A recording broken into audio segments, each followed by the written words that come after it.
Karena itu.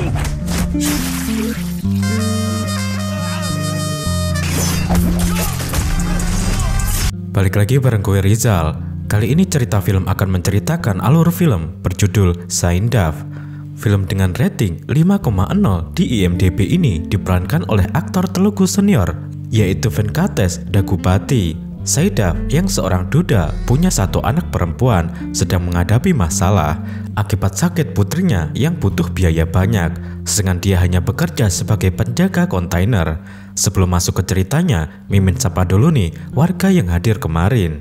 Ada Fardan Vanur Septia Yoga 3097, Mademila 02, Trendy Subiko 1648, Aksin Jolsu 81, MG5WH, HRC Channel 6071. Bagi warga yang ingin disapa selanjutnya, silahkan kasih komentar terbaik buat Miminnya. 32 miliar itulah uang yang harus didapatkan Saindaf untuk pengobatan putrinya. Kini dia harus kembali ke dunia hitam untuk membayar semuanya. Dan cerita Saindaf pun dimulai.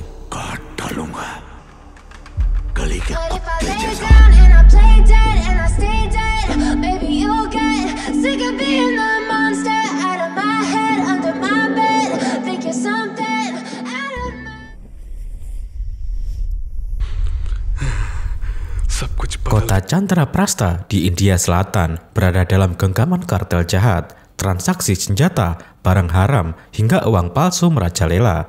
Hal yang lebih mengerikan, banyak anak-anak muda dilatih kartel untuk menjadi tentara bayaran.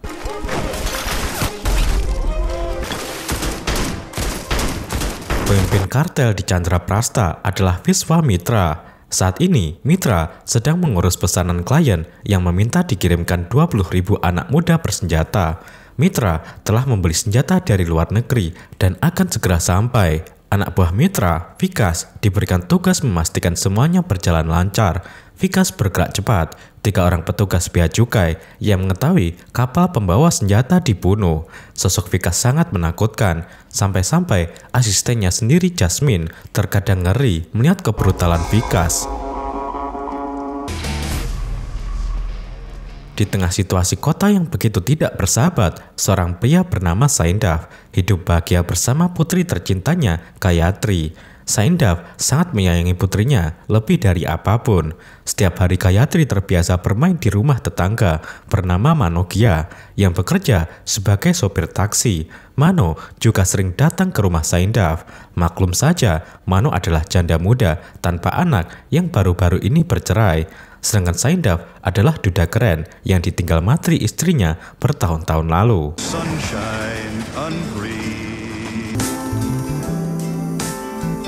Saindaf bekerja sebagai operator derek di Departemen Bea Cukai. Sesibuk apapun Saindaf akan selalu meluangkan waktu untuk putrinya.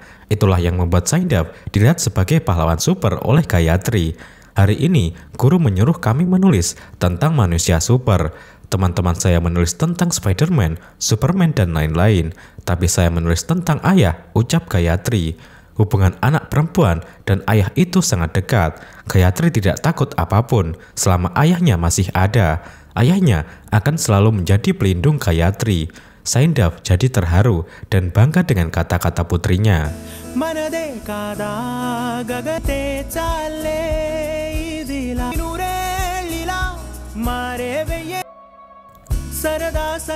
Suatu hari, Saindaf ke sekolah melihat atraksi menari Gayatri dan siswa lainnya. Setelah selesai, Gayatri tiba-tiba jatuh pingsan saat berlari ke arah ayahnya. Betapa paniknya Saindaf melihat sang buah hati tidak sadarkan diri. Saindaf bergegas membawa Gayatri ke rumah sakit.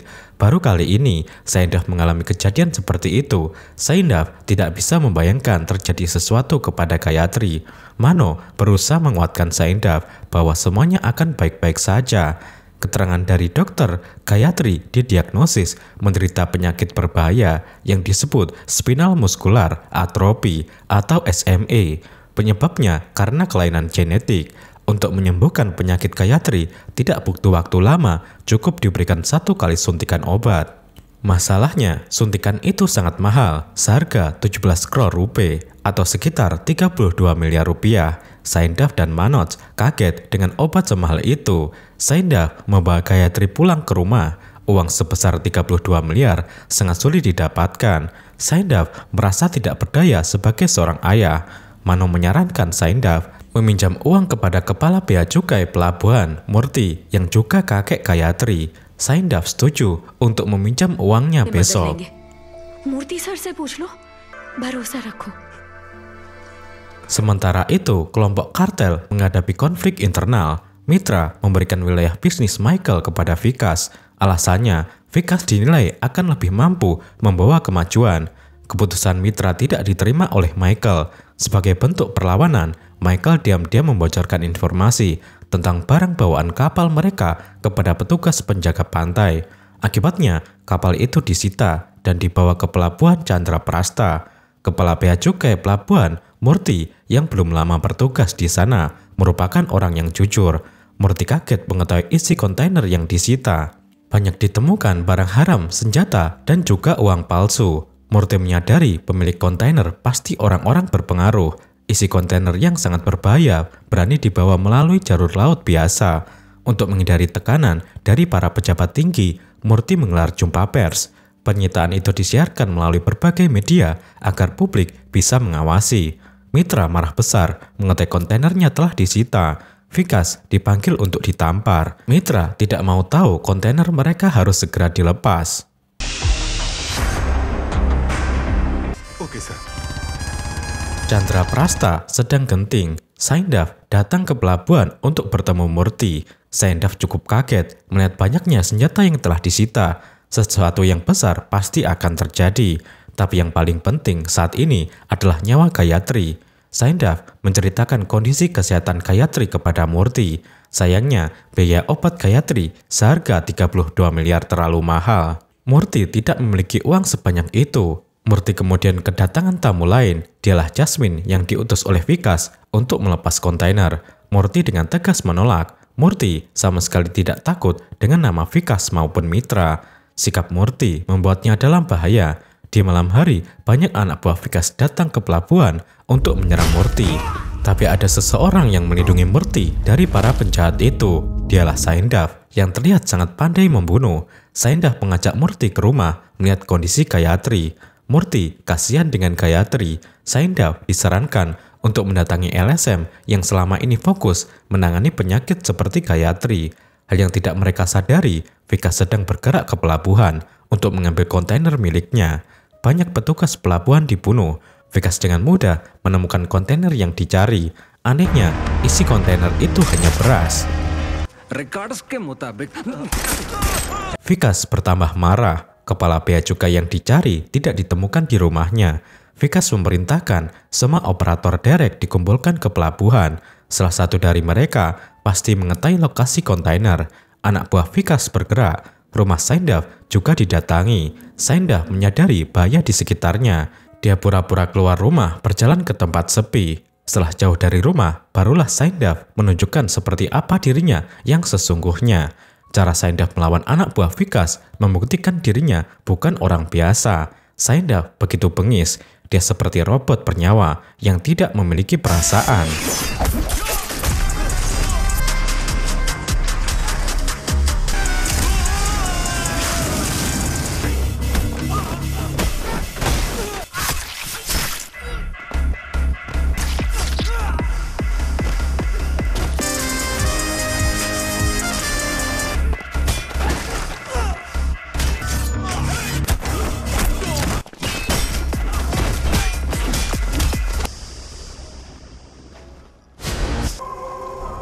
Salah seorang anak buah Vikas mengenali wajah Saindav. Tubuh orang itu sampai menggigil ketakutan.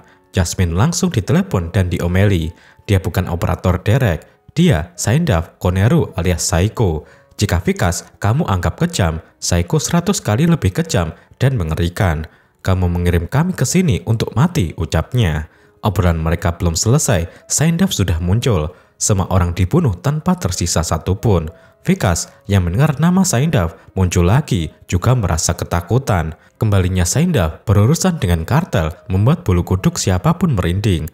Preman kelas 3, gangster, mafia, dan semua yang jahat syok. Mitra saja selaku ketua kartel langsung panik. Malam itu dunia hitam hanya membicarakan satu hal, yaitu kembalinya Psycho setelah 5 tahun menghilang.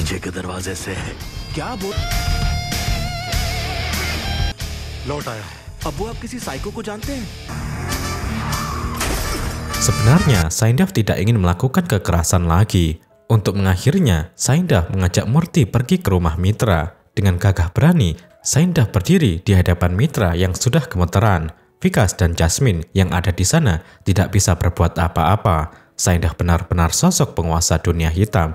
Dengarkan saya baik-baik, jangan rusak masa depan anak-anak dengan senjata.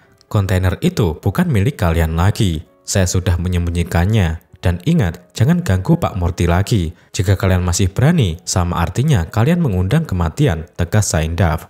Mitra tidak berani membantah. Semua kata-kata Saindaf pasti akan dituruti. Saindaf pun mengajak Murti pergi. Mitra benar-benar ketakutan. Sikap berbeda ditunjukkan Vikas. Dia akan tetap mengambil kembali kontainer. Para penjahat harus bersatu untuk melawan Saindaf. Containers लेके आऊंगा तू देख। Keesokan harinya, Saindaf mengajak Gayatri dan Manokia pergi ke LSM SMA. Pengelola LSM, Dr. Reno, sedang sibuk menangani pasien.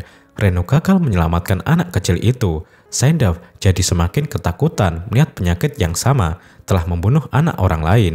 Bagaimana jika hal serupa menimpa Gayatri? Saindaf sangat takut kehilangan Gayatri. Rupanya banyak anak-anak yang memiliki penyakit SMA seperti Gayatri. Sekitar 48 anak ditampung oleh Reno karena kondisinya sudah parah. Reno menjalankan rumah sakit sederhana di tempat tersebut khusus untuk pasien SMA. Selama ini, Reno berjuang mencari donasi untuk bisa membeli obat suntikan yang harganya 32 miliar per botol. Nama Gayatri masuk dalam daftar tunggu ke 329. Sementara kondisi Gayatri sudah mulai parah. Reno mengaku tidak bisa berbuat apa-apa. Pemerintah sama sekali tidak peduli. Perusahaan yang menyediakan obat hanya mementingkan uang. Saindaf tidak mungkin membiarkan putrinya menunggu ajal. Apalagi Gayatri begitu yakin akan sembuh. Ayah, tidak akan terjadi apa-apa kepada saya kan? Ayah adalah pahlawan super kan? Ucap Gayatri. Saindaf benar-benar bingung dan sedih. Tidak mungkin dia bisa mengumpulkan uang 32 miliar dalam waktu yang cepat.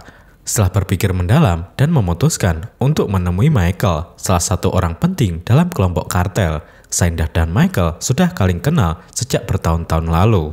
Tanpa malu, Saindaf memberitahu dirinya sedang butuh uang untuk biaya pengobatan putrinya. Michael tidak berpikir sedikit pun. Michael langsung memberikan cek, tapi Saindaf tidak ingin diberikan secara gratis. Saindaf akan melakukan pekerjaan apapun sebagai imbalannya. Michael meminta Saindaf membunuh Mitra dan Vikas. Pekerjaan itu disetujui oleh Saindaf. Keselamatan Gayatri lebih penting dari apapun. Setelah mendapatkan uang, Saindaf langsung menyerahkannya ke Dr. Reno. Mano juga diminta membawa Gayatri ke tempat Dr. Reno. Saindaf tidak memberitahu Mano sumber uangnya. Hari itu juga, Saindaf bersiap menyelesaikan pekerjaan yang diberikan Michael.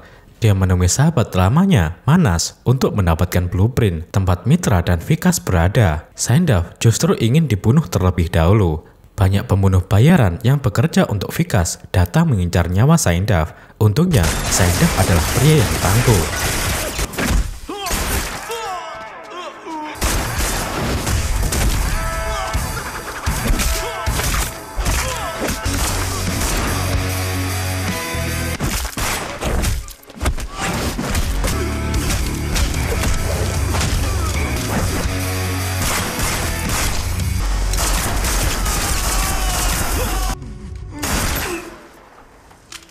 Selanjutnya, Saindaf pergi untuk membunuh Mitra dan Vikas. Saat itu mereka sedang mengadakan pertemuan seluruh kartel. Michael juga hadir di lokasi.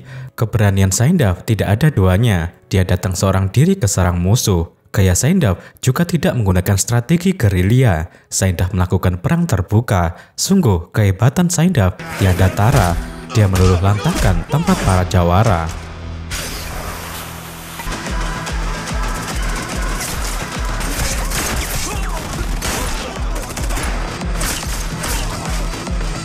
Ratusan penjahat di sana kocar-kacir seperti pengecut. Perlawanan mereka sama sekali tidak berarti. Saindaf dengan mudah membunuh Mitra.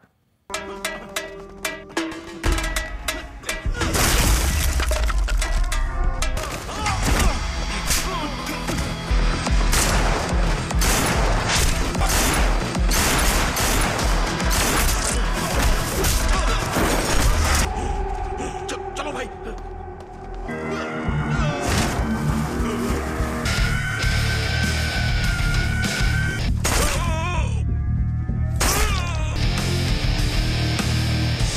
Nyawa Vikas juga diincar, tapi Saindaf tertipu. Orang yang ada di dalam mobil bukan Vikas. Ternyata Vikas sudah kabur melarikan diri sejak tadi. Vikas justru senang Saindaf membunuh Mitra, karena setelah itu Vikaslah yang secara otomatis menjadi pemimpin kartel.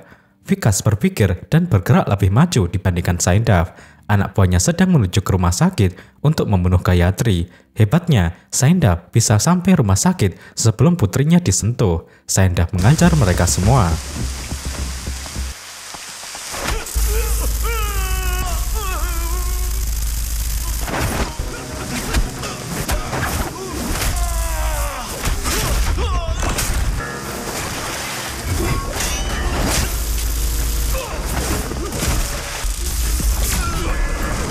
Gayatri akan segera disuntikkan obat. Tanpa diduga, Jasmine datang merebut obat dari tangan Dr. Renu. Padahal kondisi Gayatri sudah kejang-kejang seperti orang sekarat. Saindaf gagal mengejar Jasmine.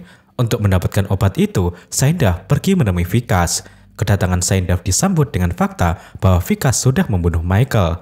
Kembalikan kontainer saya dan silakan ambil obat putrimu, ucap Vikas. Saindaf tidak mungkin melepaskan kontainer demi putrinya. Cara lain harus disiapkan. Saindaf kembali ke rumah sakit untuk melihat kondisi Gayatri.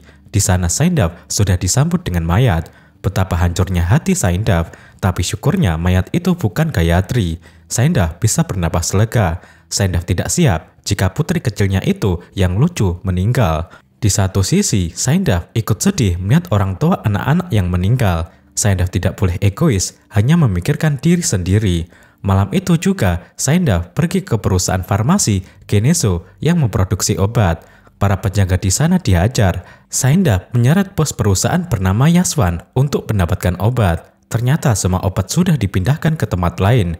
Kejutannya, Vikas ada di sana. Perusahaan obat itu rupanya milik Vikas. Sekali lagi, Saindaf kalah langkah. Permintaan Vikas masih sama. Obat hanya akan diberikan jika kontainernya dikembalikan. Ingin sekali Saindaf membunuh Vikas, tapi dia tidak berdaya karena nyawa putrinya harus diselamatkan.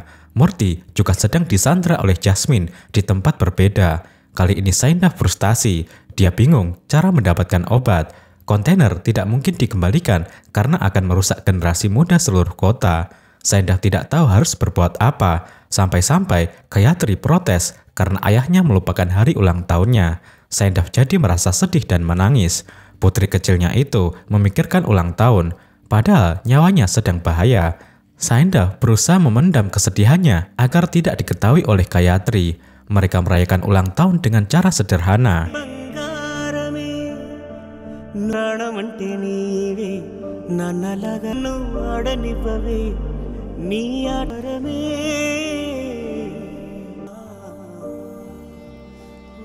Solusi untuk kesembuhan Gayatri belum ditemukan. Saindaf harus menghadapi konsekuensi atas kematian Mitra. Putra Mitra, Abhimanyu, kembali dari luar negeri untuk balas dendam. Abhimanyu juga ingin menghabisi Vikas karena hanya memikirkan keselamatannya sendiri. Rencana Abhimanyu diketahui oleh Saindaf melalui sahabatnya Manas. Saindaf harus menyelamatkan putrinya, tapi Vikas juga harus diselamatkan. Jika Vikas meninggal, obat untuk Gayatri tidak akan bisa didapatkan. Saindaf pergi ke rumah Vikas. Nyawa Gayatri diserahkan kepada Mano. Melalui telepon, Saindaf memandu Mano cara menghadapi penjahat. Saindaf menyimpan mobil tua yang dulu sering digunakan bertempur. Mano dan Gayatri diminta menggunakan mobil itu. Ketika penjahat datang, mereka tidak bisa melukai Gayatri. Mobil tua anti peluru. Ada pula senjata otomatis yang bisa digunakan. Saindaf mengajari Mano sambil menghabisi anak buah Abhimanyu yang sudah ada di rumah Vikas. Button होगा वहां।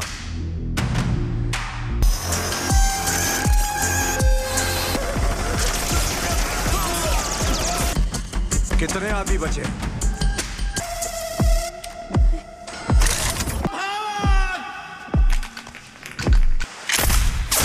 Mobil itu memang keren, granat juga bisa keluar meluluh lantahkan lawan. Beberapa musuh masih tersisa. Untungnya, Manas datang menyelamatkan Mano dan Gayatri. Situasi jadi terkendali, karena Manas juga sangat tangguh.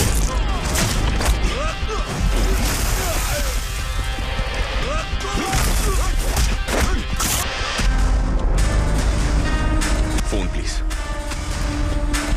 Gayatri selamat dan Vikas juga selamat. Saindav meminta Manas membawa Gayatri pulang ke rumah, sedangkan Saindav masih harus berurusan dengan Vikas. Saindav meminta Vikas datang ke pelabuhan membawa obat. Sebagai imbalan, kontainer Vikas akan dikembalikan.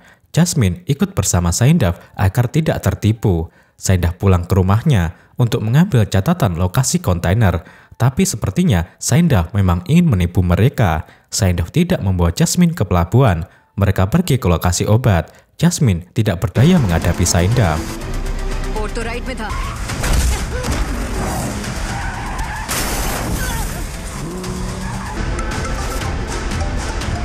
Lokasi obat diketahui oleh Saindav dari salah satu satpam perusahaan bernama Murali. Mengingat Murali juga memiliki anak yang mengidap SMA. Saindav membunuh anak buah Vikas yang berjaga. Sebagian obat berhasil didapatkan. Saindav juga menyelamatkan Murti yang disandra di sana. Saindav membawa obat-obat itu ke tempat Dr. Renu. Sebanyak 325 anak penderita SMA sudah menunggu di sana bersama para orang tua. Semua itu rencana Saindav yang tidak hanya ingin menyelamatkan Gayatri, tapi juga anak-anak yang lainnya. Jasmine memberitahu Vikas tentang penipuan yang dilakukan Saindav. Parahnya lagi, kontainer-kontainer milik Vikas meledak di pelabuhan. Saindav telah menghancurkan semua senjata dan barang haram itu.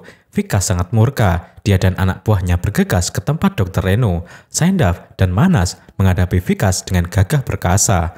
Pertempuran itu cukup sengit. Anak-anak yang sedang diberikan suntikan obat jadi ketakutan dengan suara tembakan.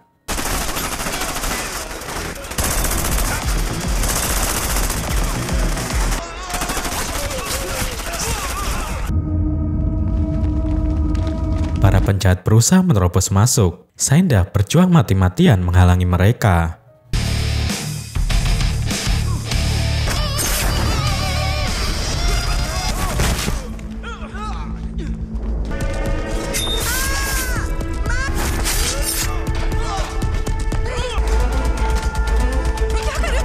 Obat berhasil direbut oleh penjahat. Untungnya Saindav berhasil mengambil kembali. Musuh mulai menggunakan senjata rudal. Situasi jadi tidak terkontrol. Saindav melakukan apapun yang dia bisa. Musuh masih banyak. Gayatri juga belum mendapatkan suntikan obat. Murti meminta Dr. Renu mengutamakan Gayatri yang sedang tertidur dalam dekapan Mano. Renu jadi termangu. Sebuah fakta mengejutkan terungkap saat itu. Ternyata Gayatri tidak sedang tidur. Gayatri telah meninggal di rumah sebelum dibawa ke rumah sakit. Betapa terkejutnya Murti mengetahui Gayatri sudah tidak bernyawa. Ternyata peran yang sedang dilakukan oleh Saindav bukan demi putrinya, tapi untuk menyelamatkan anak-anak yang lain. Mano yang sejak tadi menahan tangis, kini air matanya tumpah ruah. Saindav juga sudah mengetahui Gayatri meninggal, tapi dia tidak ingin perjuangannya terhenti. Hanya saja kenangan tentang Gayatri benar-benar tidak bisa terlupakan. Sosok gadis kecil lucu itu dan cantik selalu terbayang. Selama ini Gayatri selalu menghiasi hari-hari Saindav, tapi kini dan nanti Saindav tidak akan pernah bisa melihat kelucuan Gayatri lagi. Sejujurnya Saindav sangat terpukul. Dia berusaha tegar meski air mata terus mengalir. Saindav menghadapi Vikas dengan air mata dan darah. Saindav sudah tidak merasakan lagi sakitnya tusukan senjata tajam. Karena sakitnya ditinggal Gayatri jauh lebih pedih. Saindav menumpahkan segala amarah, kecewa, dan rasa kehilangannya dengan menghabisi lawan di depan matanya.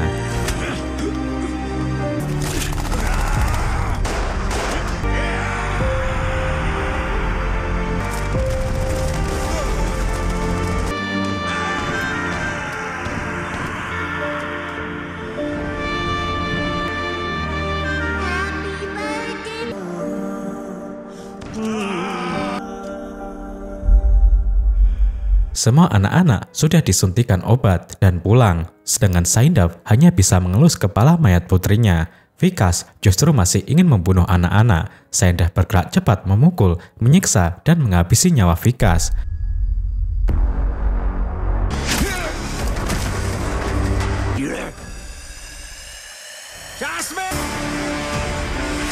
Setelah pertarungan sengit itu berakhir, Saindav menyerahkan diri ke kantor polisi. Saindav bertanggung jawab atas pencurian obat senilai 6.000 crore dari perusahaan Vikas. Di pengadilan, Saindav juga tidak bisa membela diri. Saindav mengakui telah mencuri dan menghabisi semua anggota kartel. Saindav hanya berpesan agar kota Chandraprastha tidak lagi dikuasai kartel. Kebaikan dan niat mulia Saindav sama sekali tidak penting bagi pengadilan maupun pemerintah. Saindav divonis bersalah dan dijebloskan ke penjara. Padahal berkat Saindav, jaringan kartel hancur. Berkat Saindav pula, banyak anak-anak muda berhasil diselamatkan masa depannya.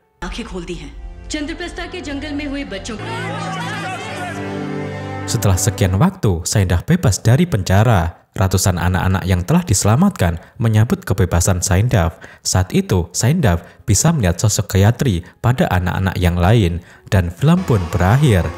Saindav,